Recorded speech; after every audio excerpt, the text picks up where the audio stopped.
छवि काशी की बड़ी न्यारी है, छवि काशी की बड़ी न्यारी है। काशी नगरी तो बड़ी प्यारी है, छवि काशी की बड़ी न्यारी है।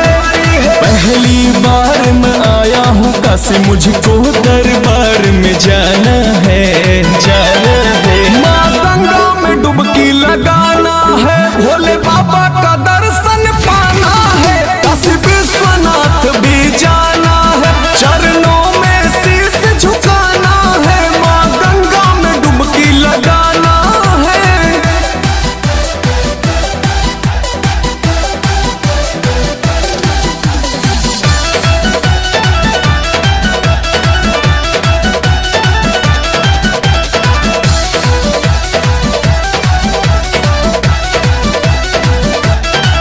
जिसे देखो मस्ती में रहता, हर हर महादेव बस कहता, हर हर महादेव बस कहता। जिसे देखो मस्ती में रहता, हर हर महादेव बस कहता। गली गली में हर हर बम बम गूंज रहा, गूंज रहा। सब कुछ वैसा है पापा ने था जैसा कहा।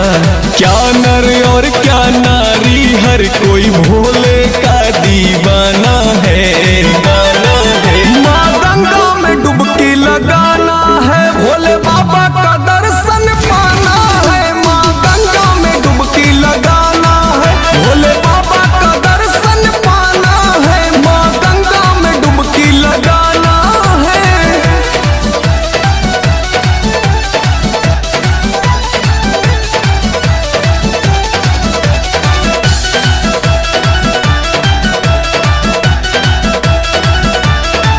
मेरे पापा ने मुझको बताया, काशी त्रिशूल पे शिव ने टिकाया, काशी त्रिशूल पे शिव ने टिकाया।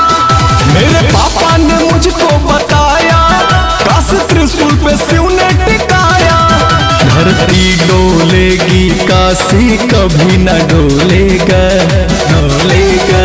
शिव पुराण पढ़ोगे तो भेद खोलेगा।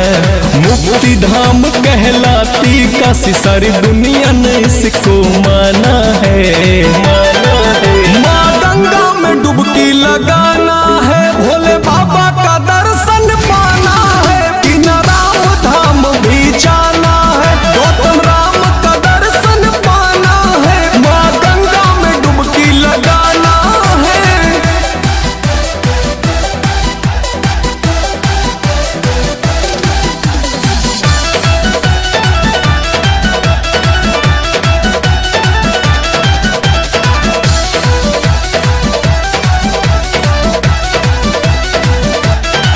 संकट मोचन दुर्गा कुंड घूमा, काल भैरव का चौखट चूमा, काल भैरव का चौखट चूमा।